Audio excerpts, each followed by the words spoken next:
사도행전 4장은 베드로가 사람들 앞에서 복음을 전하는 내용을 다루고 있습니다.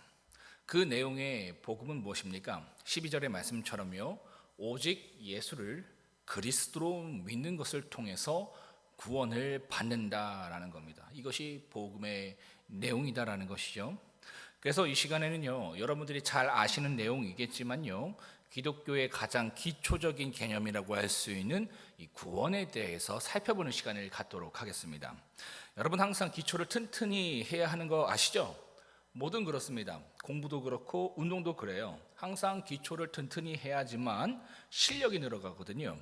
신앙도 마찬가지입니다. 항상 기초를 튼튼히 해야지만 영적인 실력이 늘어나는 거예요. 그래서 이 시간 기초를 다시는 시간을 가질 텐데요, 그런데 말씀을 들으시면서 생각보다 내가 구원에 관한 기초가 약하구나라는 것을 느끼시는 시간이 될 겁니다. 한번 집중해서 잘 따라오세요. 여러분, 구원은 어떻게 받습니까? 구원, 예수를 그리스도로 믿을 때 구원을 받죠. 여기서 믿는다라는 것은 단순히 지식적인 동의나 입술의 고백을 말하는 것이 아니라고 했습니다. 믿는다는 것은 반드시 뭐가 전제되어야 된다고요? 지식적인 동의와 입술의 고백을 넘어서 자기 부인과 자기 포기가 반드시 전제되어야 합니다. 이것이 믿는 거예요. 왜냐하면 내가 지금까지 왕 삼았던 모든 것을 내려놓고 예수를 내 삶의 왕으로 삼는 것이 예수를 그리스도로 믿는 것이기 때문이다라는 겁니다. 예전에는 내 감정과 생각의 왕이었어요. 내 감정과 생각이 너무나도 중요했던 사람입니다. 그래서 내 뜻대로 되지 않으면요, 성질내고 미워하고 우울했어요. 이것을 당연히 여겼습니다.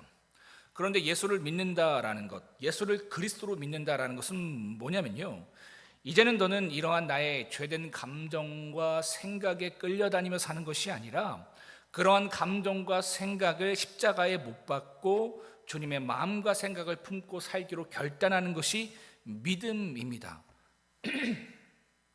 또한 예전에는 세상의 가치가 왕이었어요. 세상의 물질, 세상의 성공, 세상의 쾌락이 너무나도 중요했던 사람입니다. 그래서 세상의 가치가 나에게 주어지지 않으면 불안해하고 낙심하고 절망하고 분노하며 살았어요.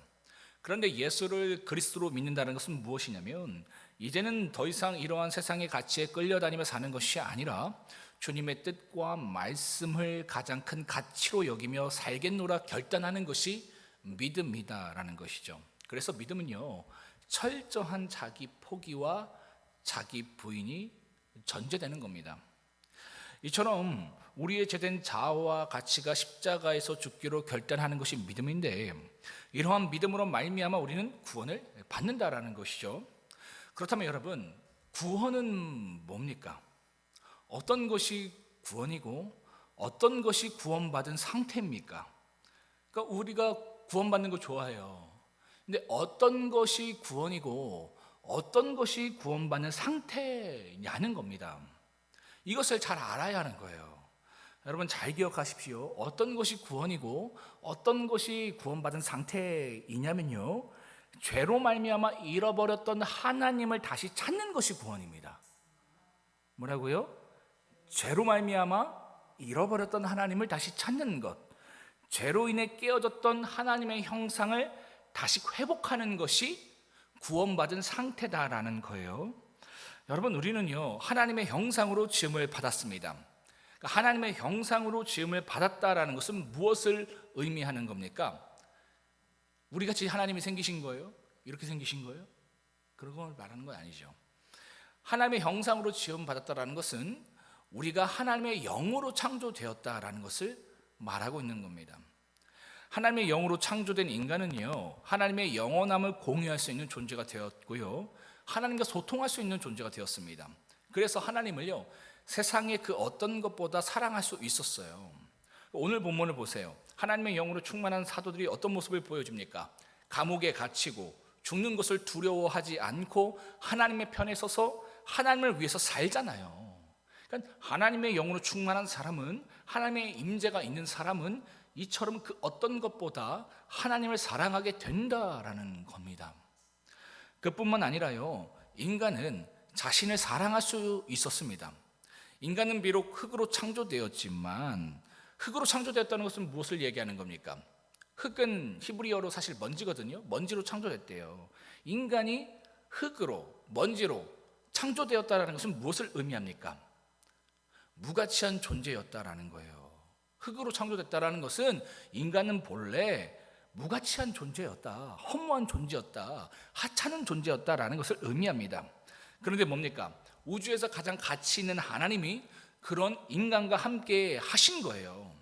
그럼 어떻게 되겠습니까?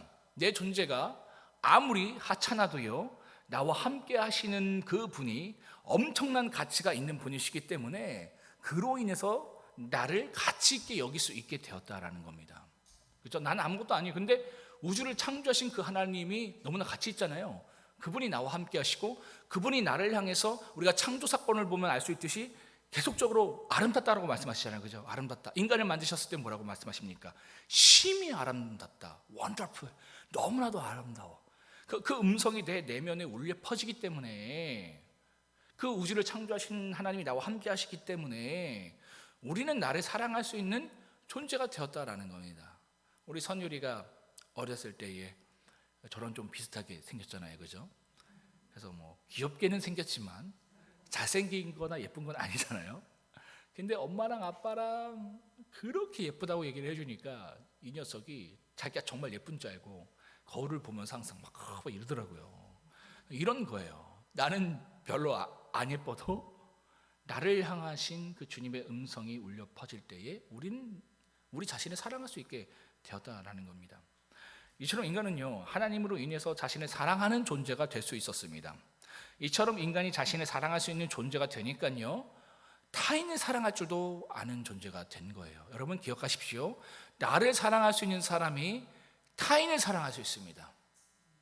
나도 사랑하지 못하면서, 나도 만족하지 못하면서 타인을 사랑할 수 없는 거예요. 하나님의 사랑이 내 안에 넘쳐나고 그로 말미암아 내가 나를 사랑해서 그 사랑이 넘쳐날 때에 누군가를 사랑할 수 있어요. 배우자를 사랑할 수 있고요, 자녀를 사랑할 수 있고, 나와 함께하는 지체를 사랑할 수 있고, 이웃을 사랑할 수 있다라는 겁니다. 그래서 아담이 하와를 향해서 뭐라고 말했습니까? 내 뼈 중에 뼈요, 내 살 중에 살이라. 그러니까 엄청 사랑한다는 말이잖아요. 그죠? 그러니까 내 자신만큼이나, 아니 그 이상 나는 당신을 사랑합니다라는 고백을 할 수 있는 존재였다라는 겁니다. 이처럼 하나님의 영으로 창조된 하나님의 형상을 가진 인간은요, 하나님을 사랑하고 자신을 사랑하고 이웃을 사랑할 수 있는 존재였어요. 오늘 본문 32절을 보면요, 하나님의 영으로 충만한 사람들에게 어떤 모습이 보여집니까? 자신의 것을 나누는 이웃 사랑이 보여지잖아요. 이게 억지로 되는 게 아니라니까요. 누군가에 대한 관심과 사랑, 이거 노력한다고 되는 게 아니에요. 하나님의 영이 내 안에 충만하고 그로 말미암아 내가 하나님 사랑하고 내 자신을 사랑하면 그 사랑이 그냥 자연스럽게 나오는 겁니다. 그러니까 초대교회에 강력한 하나님의 영이 부어지니까 그들 안에서 자신의 소유를 나누고 자신의 것을 나누는 놀라운 일들이 일어나게 된다라는 것이죠. 그런데 여러분, 죄가 인간에게 들어오니까 어떻게 되었습니까?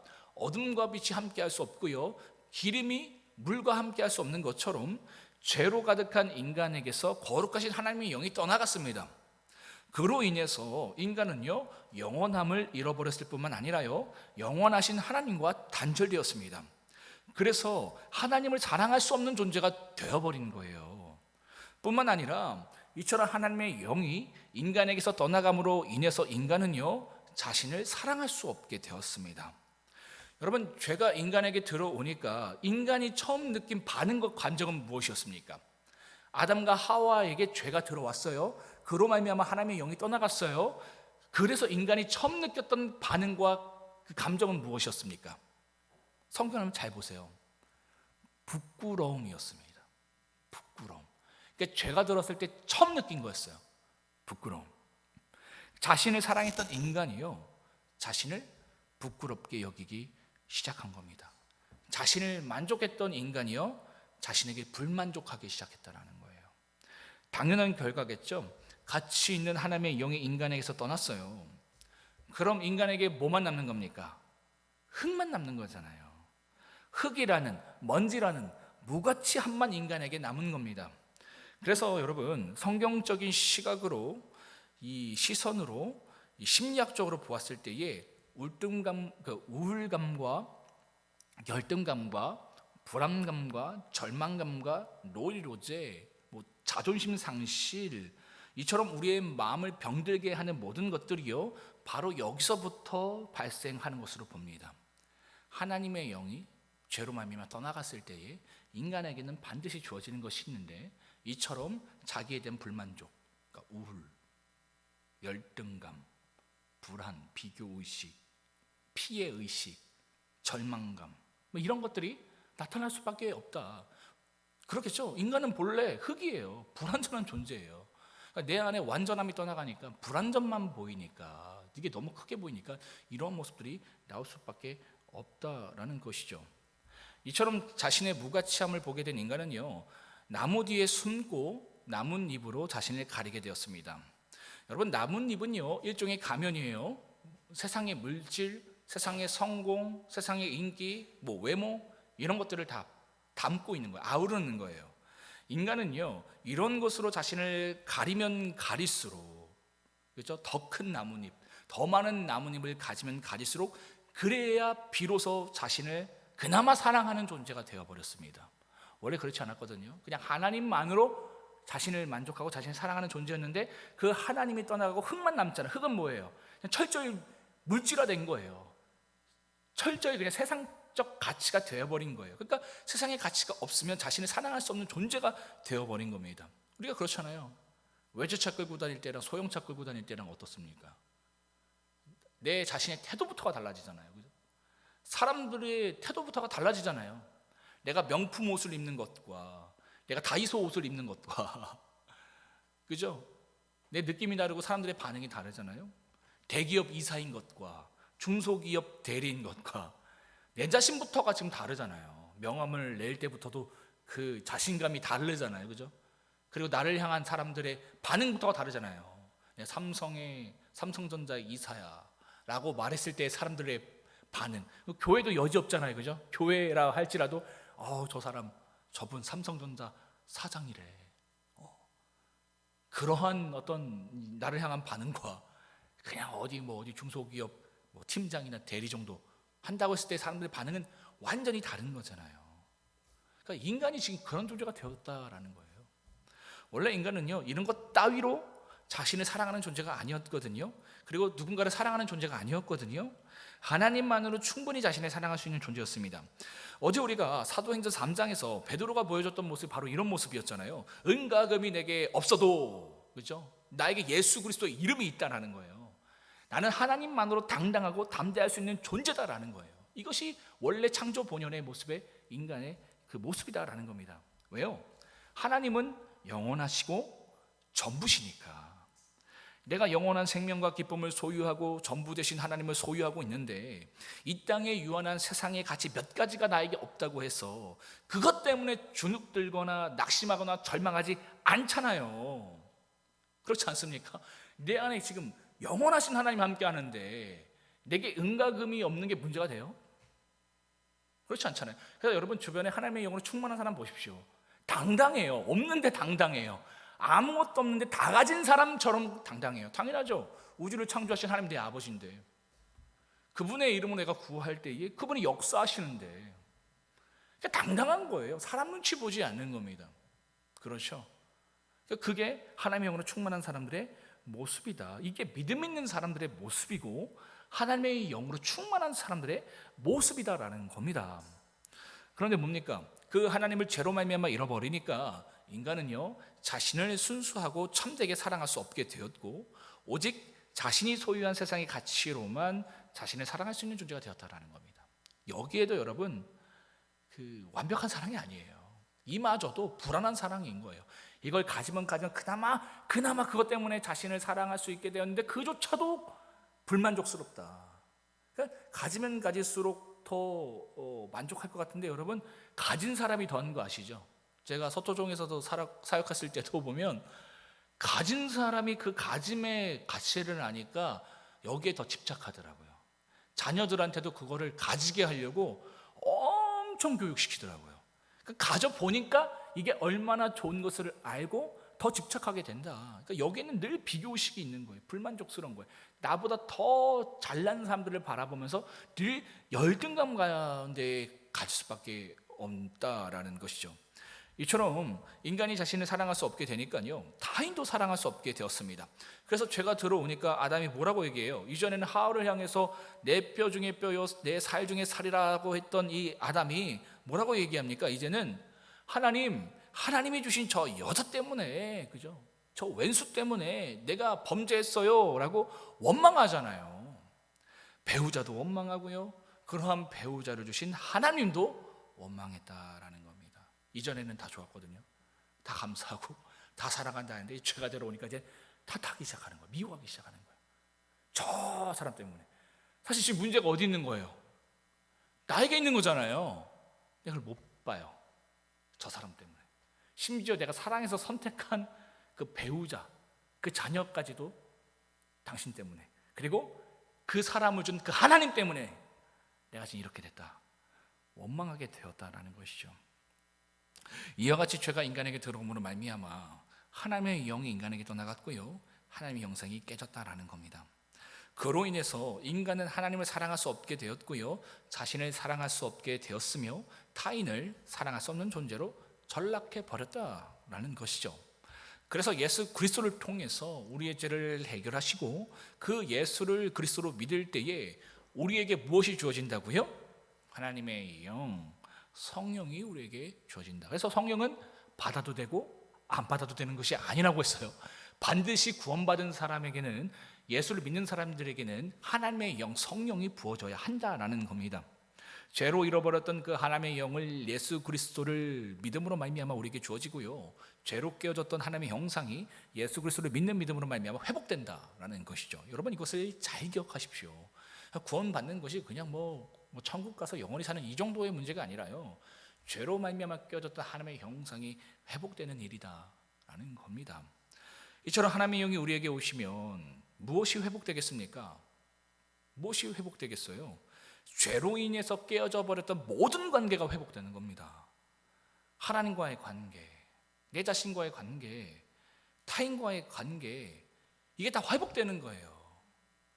원래 우리는 하나님을 사랑하고 내 자신을 사랑하고 타인을 사랑할 수 있는 존재였는데, 죄로 말미암아 우리는 하나님도 사랑할 수 없고 내 자신도 사랑할 수 없고 타인도 사랑할 수 없는 존재가 되어버렸잖아요. 근데 예수 그리스도를 믿음으로 말미암아 하나님의 영이 주어져서 이 모든 관계가 다 회복되게 된다라는 것이죠. 여러분, 이것이요 구원된 모습입니다. 우리가 이루어 가야 할 구원의 범주다라는 거예요. 우리는 흔히 구원받는다라는 것을요 단지 영혼의 구원만을 생각합니다. 죄로 잃어버렸던 하나님의 영을 찾고 영원한 생명을 얻는 것만으로 온전히 우리가 구원받았다라고 생각한다라는 거예요. 아니다라는 겁니다.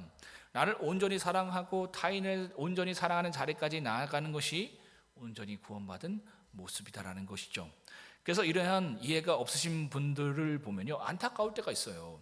그러니까 하나님과의 관계는 굉장히 건강하거든요. 영적으로 굉장히 깊으세요. 열심도 내시고 하여튼 대단하십니다.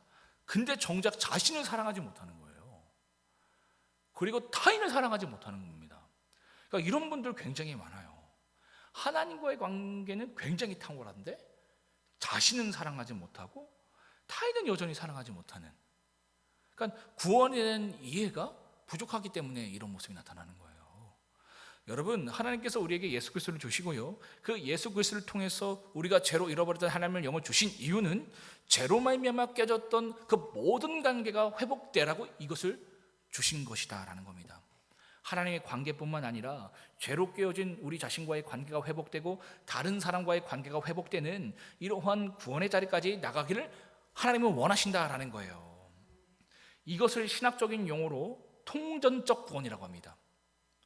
그러니까 구원이 한쪽 방향, 그러니까 하나님과의 관계만 회복되는 것이 아니라 내 자신과의 관계 회복, 타인과의 관계 회복, 여기까지 가는 것, 이 구원의 범주를 통전적 구원이라고 그래요.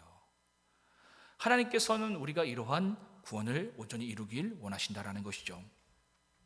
말씀을 마무리하겠습니다. 여러분, 예수를 그리스도로 믿으시기 바랍니다. 이 믿음은 단순히 지식적으로 동의하거나 입술로만 고백하는 것이 아니라고 했어요.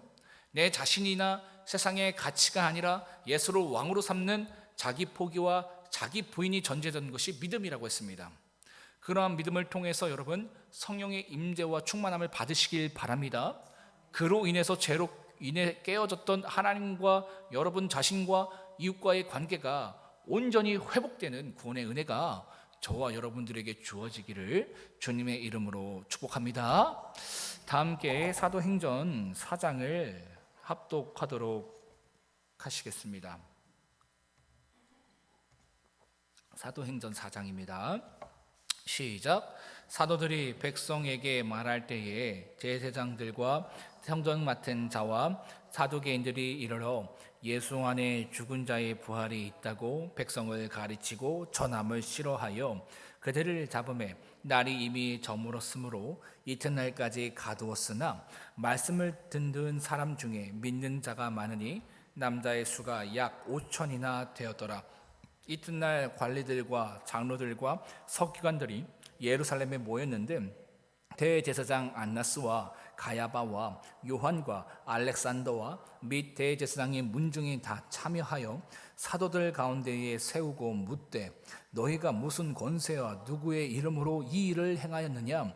이에 베드로가 성령이 충만하여 이르되 백성의 관리들과 장로들아, 만일 병자에게 행한 착한 일에 대하여 이 사람이 어떻게 구원을 받았느냐고 오늘 우리에게 질문한다면 너희와 모든 이스라엘 백성들은 알라.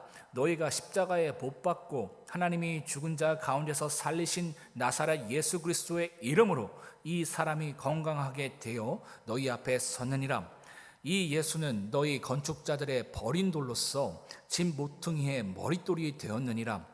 다른 이로서는 구원을 받을 수 없나니 천하 사람 중에 구원을 받을 만한 다른 이름을 우리에게 주신 일이 없음이라 하였더라. 그들이 베드로와 요한이 담대하게 말함을 보고 그들을 본래 학문 없는 범인으로 알았다가 이상히 여기며 또 전에 예수와 함께 있었던 줄도 알고 또 병 나은 사람이 그들과 함께 서 있는 것을 보고 비난할 말이 없는지라. 명하여 공회에서 나가라 하고 서로 의논하여 이르되 이 사람들을 어떻게 할까. 그들로 말미암아 유명한 표적 나타난 것이 예루살렘에 사는 모든 사람에게 알려졌으니 우리도 부인할 수 없는지라. 이것이 민간에 더 퍼지지 못하게 그들을 위협하여 이후에는 이 이름으로 아무에게도 말하지 말게 하자 하고 그들을 불러 경고하여 도무지 예수의 이름으로 말하지도 말고 가르치지도 말라 하니 베드로와 요한이 대답하여 이르되 하나님 앞에서 너희의 말을 듣는 것이 하나님의 말씀을 듣는 것보다 옳은가 판단하라. 우리는 보고 들은 것을 말하지 아니할 수 없다 하니 관리들이 백성들 때문에 그들을 어떻게 처벌할지 방법을 찾지 못하고 다시 위협하여 놓아 주었으니 이는 모든 사람이 그 된 일을 보고 하나님께 영광을 돌림이라. 이 표적으로 병난 사람은 40여 세나 되었더라. 사도들이 노임에 그 동료에게 가서 제사장들과 장로들의 말을 다 알리니 그들이 듣고 한 마음으로 하나님께 소리 높여 이르되 대주제여 천지와 바다와 그 가운데 만물을 지은 이시오 또 주의 종 우리 조상 다윗의 입을 통하여 성령으로 말씀하시기를 어찌하여 열방이 분노하며 족속들이 허사를 경영하였는고 세상의 군왕들이 나서며 관리들이 함께 모여 주와 그의 그리스도를 대적하도다 하신 이로소이다. 과연 헤롯과 본디오 빌라도는 이방인과 이스라엘 백성과 합세하여 하나님께서 기름 부으신 거룩한 종 예수를 거슬러 하나님의 권능과 뜻대로 이루려고 예정하신 그것을 행하려고 이 성에 모였나이다. 주여 이제도 그들을 위협함을 굽어 보시옵고 또 종들로 하여금 담대히 하나님의 말씀을 전하게 하여 주시오며 손을 내밀어 병을 낫게 하옵시고 표적과 기사가 거룩한 종 예수 이름으로 이루어지게 하옵소서 하더라. 빌기를 다음에 모인 곳이 진동하더니 무리가 다 성령이 충만하여 담대히 하나님의 말씀을 전하니라. 믿는 무리가 하나님만과 한 뜻이 되어 모든 물건을 서로 통용하고 자기 재물을 조금이라도 자기 것이라 하는 이가 하나도 없더라. 사도들이 큰 권능으로 주 예수의 부활을 증언하니 무리가 큰 은혜를 받아 그 중에 가난한 사람이 없으니 이는 밭과 집 있는 자는 팔아 그 판 것의 값을 가져다가 사도들의 발 앞에 두매 그들이 각 사람의 필요를 따라 나누어 줌이라. 구브로에서 난 레이족 사람이 있으니 이름은 요셉이라. 사도들이 일컬어 바나바라 번역하면 위로의 아들이라 하니 그가 밭이 있음에 팔아 그 값을 가지고 사도들의 발 앞에 두니라.